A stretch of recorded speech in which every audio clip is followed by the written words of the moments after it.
Good morning, শুভ সকাল। সবাই কেমন আছো? আশা করছি খুব ভালো আছো, সুস্থ আছো। আমরাও ভালো আছি, সুস্থ আছি। তো আমার গলাটা আজকে ধরা ধরাই লাগছে তোমাদের কাছে একটু, কারণ আমার খুবই শরীর খারাপ। আর আমার মেয়েরও কয়েকদিন খুব শরীর খারাপ, কয়েকদিন খুব মানে প্রচণ্ড। তো সেসব কথা অন্য একদিন ভিডিওতে তোমাদের জানাবো। আজকে যে ভিডিওটা সেটা প্রায় 1-2 সপ্তাহ আগেকার ভিডিও। আমি এই 10-12 দিন দেখতে পেয়েছো আমার চ্যানেলে কোনো ভিডিও নেই, কারণ আমি কোনো ভিডিও করিনি। আর এগুলো আগের সব ক্লিপ নেওয়া, তো সেগুলোই আজকে তোমাদের সাথে শেয়ার করছি। ভাবলাম অনেক দিন আছে, আমি তো ভেবেছিলাম যে ভিডিও করব না, আর ভালো লাগছে না, মেয়েকে নিয়ে নিজেকে নিয়ে আর সামলাতে পারছি না। তো সেই জন্য ভেবেছিলাম আর ভিডিও করব না, ভালোই লাগছে না সত্যি কথা বলতে। নিজের এত শরীর খারাপ, তার মধ্যে মেয়ের দেখাশোনা করতে হচ্ছে, তার ওপর আবার মেয়ের প্রচণ্ড শরীর খারাপ, প্রচণ্ড মানে প্রচণ্ড। আমার কথা দেখো নাকে নাকে হয়ে যাচ্ছে, কিন্তু তোমরা কিছু মনে করো না, ভিডিওটা দেখো। আর আশা করছি ভালো লাগবে। ভালো লাগলে অবশ্যই লাইক করে দেবে, আর চ্যানেলটাকে সাবস্ক্রাইব অবশ্যই করে দেবে। কারণ নিজে সুস্থ না হতে পেরেও আমি তোমাদের জন্য ভিডিও দেওয়ার চেষ্টা করছি তোমাদেরকে। আর আমি চাইছি যে আমার নিজের একটা কিছু হোক, তো সেই জন্যই আর কি এত কষ্ট করে মধ্যেও আমি তোমাদেরকে ভিডিও দেওয়ার চেষ্টা করছি। কারণ আমি নিজে কিছু করতে চাই, এগোতে চাই, আর তোমরা পাশে না থাকলে হবে না। তো শত কষ্টের মধ্যেও তাও আমি ভিডিওটা দেওয়ার চেষ্টা করছি। মেয়েকে নিয়ে একা সব কিছু সামলে, তার উপর এখন হাঁটতে শিখেছে, সব কিছু সামলেও তোমাদেরকে আমি ভিডিও দেওয়ার চেষ্টা করছি। তো মানসিক দিক থেকে অনেকটাই ভেঙে পড়েছিলাম, তাও ভাবলাম যে না, ভিডিওটা আবার দেওয়া শুরু করি। যদি ভগবান চায় ঠিক একদিন না একদিন সাকসেস হবেই। তো তাই আর কি ভিডিওটা দিচ্ছি। তো যাই হোক, এখন আমাদের যে ভিডিওটা দেখছো এটাতেই আমার মেয়েও সুস্থ, আমিও সুস্থ, কিন্তু অসুস্থটা হয়েছে কয়েকদিন পর থেকে। তো সেই সব তোমাদের অন্য একটা ভিডিওতে বলবো যে আমার মেয়ের কী বাড়াবাড়ি হয়েছিল, কী সমস্যা হয়েছিল, তো ওকে নিয়ে কতটা নাজেহাল হতে হয়েছে, আমি সব কিছু বলবো। তো আজকে যে ভিডিওটা সেটা তোমাদের দেখাই। তো সকাল সকাল উঠে ব্রাশ করতে শুরু করে দিয়েছি। আর আজকের বাপের বাড়ি যাব, মানে আমি আমার নিজের বাড়িতে যাব। এটা শ্বশুর বাড়ি, এটাও আমার বাড়ি, ওটাও আমার বাড়ি। আমি কখনো বলি না যে বাপের বাড়ি যাচ্ছি, আমি বলছি আমি ওই বাড়িতে যাচ্ছি, আর থাকলে এই বাড়িতে আসছি, এরকমই বলি। তো যাই হোক, সকালবেলা ঘরটর সব পরিষ্কার করে ঝাড় দিয়ে ঘর মোছা সব কিছু হয়ে গেছে। আর বাড়িতে আমার সত্যি কথা বলতে না, আমি শ্বশুরবাড়িতে থাকি, কিন্তু আমার তেমন কোনো কিছু করতে হয় না। কোনো কিছু মানে কি, যেটুকু পারি ততটুকুই করি আর কি। আমি যদি ঘর মুছি, মা থালা বাসন মেজে দেয়, বা কোনো যদি মা থালা বাসন মাজে বা আমি ঘর মুছি, মা ঘর মুছলে আমি থালা বাসন মাজি, এরকম অল্টারনেট করে করি। আর আমি যদি রান্না করি, মা আমার জন্য চালের জল এনে দেয়। এইভাবে আসলে দুজন মিলেমিশে করি। কখনো সব কাজ আমার একার করতে হয় না, আর আমি থাকলে মাকেও সব কাজ একার করতে হয় না, দুজনে ভাগাভাগি করে করি। তো যাই হোক, এখন হচ্ছে আলুর তরকারি হবে, তো সেই জন্য আমি সকাল সকাল আলু কেটে নিচ্ছি। আলুর তরকারি আর মুড়িকা হবে। আর এই যে বাপি কদিন আগে অসুস্থ ছিল, তোমরা তো জানোই, এখন বাপি পুরোপুরি ঘরে বসতি হয়ে গেছে।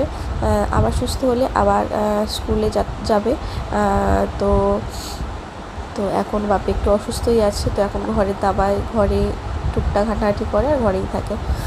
আর আমার দেওর ভাই, সে হচ্ছে সব মানে দোকান দেখাশোনা আর কি করছে। স্কুলে যাওয়া এখন বাপির বন্ধ আছে। তো বাপি এখন আমার সাথে কথা বলছে ওই সুমনের ওই দোকানদারি করা টরা নিয়ে, এইসব আমিও শুনছি বাপির কথা।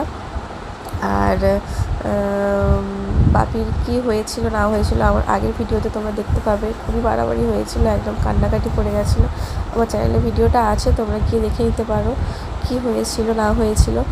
আর আজকে যেহেতু বাড়িতে যাব, সেহেতু সব গোছানো গাছানো আছে। মেয়েকে নিয়ে বিকেলবেলা যাব, অনেকদিন হয়ে গেছে মেয়েকে নিয়ে যাইনি আর কি। যবে থেকে এখানে এসেছি, মানে মেয়ের মানসিক চোকাতে যবে থেকে এসেছি তবে থেকে আর কি বাড়িতে যাওয়া হয়নি। তো যাব। এখন আমি যাচ্ছি টমেটো আনতে। আমাদের বাড়িতে টমেটো নেই, তো এমন অবস্থা, লোকের বাড়ি থেকে আঁচল পেতে টমেটো নিয়ে আসতে হচ্ছে। তো টমেটো আমার আনতে হচ্ছে, কারণ ঘরে মুড়ি খাওয়া তেমন কিছুই নেই, আর তাই চলে এসেছি টমেটো নিতে। আর লোকের বাড়ি নয়, এটা আমি এমনিই বললাম, লোকের বাড়ি একদমই নয়। এটা হচ্ছে আমার মামা শ্বশুরের বাড়ি, মানে তোমাদের দাদা ভাইয়ের মামার বাড়ি। আর মামার বাড়ি একদম পাশেই, মারা কাছাকাছি বিয়ে করেছে, দুপা গেলেই মামার বাড়ি, একদম ঘরের পাশে। তো তো মামাদের টমেটো গাছ আরও সবজি টবজি বাগান টাগান করে আর কি। তো এই যে মামা এখন সূর্যমুখীর ফুলের দানা ছাড়াচ্ছে। তো মামাদের যেহেতু বাগান টাগান আছে, প্রচুর টমেটো আছে মামাদের বাড়িতে, তো সেই জন্যই আর কি আমি চলে এসেছি টমেটো নিতে। এই যে দেখতে পাচ্ছ কত পেঁয়াজ, কত টমেটো। তো এখান থেকে আমি নিয়ে নেবো কিছু টমেটো। তো কিছুই আনিনি টমেটো নেওয়ার জন্য, তো সেই জন্য কী করলাম, বাধ্য আমি আমার আঁচলটা পেতে তার ভিতরে টমেটোগুলো নিয়ে নিলাম। আর বাড়িতে যদি কিছুই না থাকে, এই টমেটো সিজন যদি একটু টমেটো একটু চানাচুর দিয়ে মুড়ি মাখানো হয় তাহলেই একদম যথেষ্ট। তো সেই জন্যই আর কি আমি কথা বলছি, আমার নাক খালি বন্ধ হয়ে আসছে, আমার নাকে টাকে কথা শুনতে পাচ্ছ না, ভূতের মতো কথা হচ্ছে। তো যাই হোক, ভূতের মতোই হোক আর পেত্তির মতোই হোক, পেত্তিটাকে সহ্য করে ভিডিওটা দেখো। তো যাই হোক, টমেটোগুলোকে ভালো করে আঁচলে গুঁড়িয়ে নিয়েছে, আর এখানে একদম আলো নেই তাই অন্ধকার অন্ধকার লাগছে। এই টমেটোগুলো নিয়ে নিচ্ছে আঁচলের মধ্যে করে, আর যাচ্ছি এখন বাড়িতে। তো বাড়িতে গিয়ে এখন মুড়ি মাখিয়ে খাওয়া হবে। আর দেখতে পাচ্ছ চারিদিকে শুধু সূর্যমুখী আর সূর্যমুখী, মামাদের বাগান দিয়েছিল সূর্যমুখীর। তো এই সূর্যমুখীগুলো হচ্ছে দাদু মামা সবাই মিলে হচ্ছে দানাগুলো ছাড়াচ্ছে, এগুলোকে কলে নিয়ে গিয়ে ভাঙানো হবে, ভাঙিয়ে তেল বের করা হবে। তো এই যে টমেটো নিয়ে দিয়েছি, কি আনন্দ, গিয়ে এবার মুড়ি খাবো। এই কটা দিন আমার ওখানে খুবই আনন্দ কেটেছে, কিন্তু যবে থেকে মেয়ের শরীর খারাপ হয়েছে না, তবে থেকে যে দিনগুলো কীভাবে কেটেছে তোমাদের বলে বোঝাতে পারবো না। আমার মেয়ের এর আগে এত শরীর খারাপ কখনো হয়নি, আর কি বলবো। তো যাই হোক, বাচ্চাদের শরীর খারাপ হলে বাড়ির কারোর আর মন মেজাজ ভালো থাকে না। ঠিক হয়েছিল এটা পয়লা বৈশাখের সময়, এটা নিয়ে আরেকটা ভিডিও বানাবো, তো তোমরা দেখো। এই যে চলে এসেছি, টমেটোগুলো নিয়ে আঁচল থেকে রেখে দিলাম। এবার টমেটোটা কাটা হবে, আমি খাবো মুড়ি, মা খাবে, ভাই খাবে, সবাই খাবে। বেশি করে কাটবো সবার জন্য। আর এই খাওয়া দাওয়া করে তারপরে মেয়েকে খাওয়ানো দাওয়ানো, স্নান করানো, সব কিছু করতে হবে। আচ্ছা, দুপুরবেলা কি রান্না আমি করেছিলাম নিজেই ভুলে গেছি। তো আজ 2 সপ্তাহ আগের ভিডিও মনে থাকে আর। তো আর আমি তো এখানে রান্নাবান্না করি মোটামুটি খাওয়ার মতোই করি। আমি শ্বশুরবাড়িতে গিয়ে আগে তেমন রান্নাবান্না করতাম না, ইদানিং আমি রান্নাবান্না করছি আর কি উনানে। তোমরা তো দেখেছো আমার ভিডিওতে আছে, আমি উনানে রান্না করেছি। তো রান্নাপত্র সবার খুবই পছন্দ হয়, ভালোই লাগে মোটামুটি। সবাই মানে বলে যে সুমন তো বেশি করে বলে বৌদি রান্নাবান্না শিখে গেছে আগের থেকে। তো ভালোই লাগে শুনে যখন কেউ রান্নাবান্না ভালো প্রশংসা করে। তো যাই হোক, এদিকে দেখো মেয়ের যে জুতো সেটা হচ্ছে একদম নোংরা হয়ে আছে, সেই জুতোগুলো ভালো করে পরিষ্কার করে নিচ্ছি। মামার বাড়ি যাবে যেহেতু জুতো পরে, আর সব সময় জুতো পরে হাঁটে, তো সেই জন্য আর কি জুতোগুলো একদম অপরিষ্কার হয়ে গেছে। তাই হচ্ছে ধুলো হয়ে মানে কাদা হয়ে গেছে। সেখানে মানে কলকাতায় থাকতো মানে এমনি রাস্তায় হাঁটতো, অত কিছু হতো না, এখানে মাটির মধ্যে হাঁটছে তো পুরো নোংরা হয়ে গেছে। তো সেই জন্যই আর কি। আর ওর হচ্ছে এখানে এই একটা জুতো আছে ভালো, আর একটা জুতো সে নোংরা হয়ে পড়ে গেছে, সেও ধোয়া হচ্ছে না। তো সেই জন্যই আর কি এই জুতোটা ভালো করে পরিষ্কার হচ্ছে। প্রচণ্ড রোদ উঠেছে, আর আমি যদি এটা সকালে দিতাম আরও ভালো হতো। এটা দুপুরবেলা দিচ্ছি, আর বিকেলবেলা হচ্ছে ও মামার বাড়িতে যাবে, জানি না শুকাবে কিনা। তো যে হারে রোদ উঠেছে মনে হয় শুকিয়ে যেতে পারে। তো যাই হোক, পরিষ্কার করে দিই, দেখা যাক কী হয়। বিকেলবেলা এখন যাব, এত গরম পড়েছে আমার মানে কাপড় চোপড় পরতেই ইচ্ছে হচ্ছে না। চুড়িদার পরে গেলেও হয়, কিন্তু মানে কাকিমারা সব বলছে তুমি চুড়িদার পরেই যাও, কিন্তু চুড়িদার পরে আর যাওয়া হয়নি। সেটা হচ্ছে আমার তো চুড়িদার 3 কোয়ার্টার লং চুড়িদার, তো সেটাতে আরও বেশি গরম লাগবে। তো এই জন্য আমি শাড়ি পরে নিয়েছি, একটা ছাপা নর্মাল ঘরে পরার মতো একটা সিম্পল শাড়ি পরে নিয়েছি। যেহেতু যাবো একটা স্টপেজ, এখান থেকে আরেকটা স্টপ যাবো, এবারে বেশি দূর নয়, গাড়িতে গেলেই 15 মিনিটের মধ্যে আমি বাড়িতে পৌঁছে যাবো। তো সেই জন্যই আর কি। আর এদিকে মামামকে দেখো পরে দিয়েছি, এই জামাটা হচ্ছে নতুন জামা একটা। আর এই যে এটা খুবই সুন্দর লাগছে পরে, কেমন লাগছে তোমরা অবশ্যই জানাবে মামামকে। আর নাড়া হওয়ার পর থেকে মেয়ের শরীরটা একদম ভেঙে গেছে, আর কি বলবো। আর এই যে হাঁটাহাঁটি করছে, এই সময়টা না ও ঠিকঠাক হাঁটতে পারতো না। আজ ঠিক 2 সপ্তাহ পরে আমি ভিডিও করছি, তো ও খুব ভালোভাবেই হাঁটতে পারে, একদম দারুণভাবে হাঁটতে পারে। ওর এখনও 1 বছর পূরণ হয়নি, কিন্তু তার মধ্যে ও হাঁটা শিখে গেছে, ছোটা হাঁটা মানে সব কিছুই শিখে গেছে। তো একটু আধটু মানে উঁচু খালাই আর কি টলমল করে, কিন্তু এখন দারুণ হাঁটতে পারে। আমার এত ভালো লাগে যখন ও গুড় করে হাঁটে না, কি বলবো। তো এই যে সবাই আমাদেরকে এগোতে এসছে। আর জুতোটা দেখো শুকিয়ে গেছে, দুপুরবেলা দিয়েছি, দেখো এর মধ্যে শুকিয়ে গেছে। আর আমাকে নিতে আসবে আমার মা।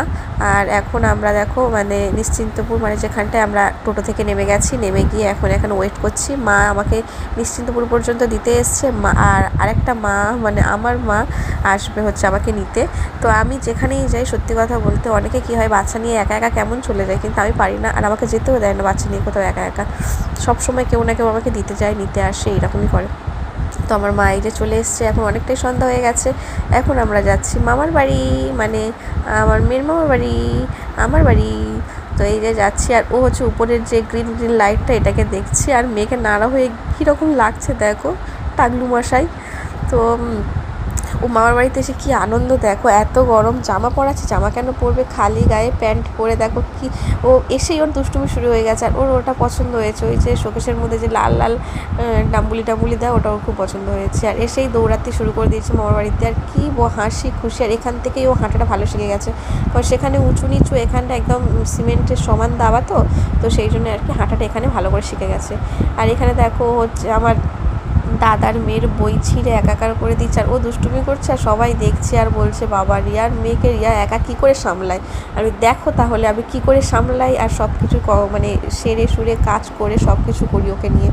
তো যাই হোক, আজকে ভিডিওটা এখানেই শেষ করছি। ভালো লাগলে অবশ্যই লাইক করে দেবে, আর সাবস্ক্রাইবটা অবশ্যই করে দেবে। তো আবার নতুন একটা ভিডিও নিয়ে আসছি। টাটা, সবাই ভালো থাকবে।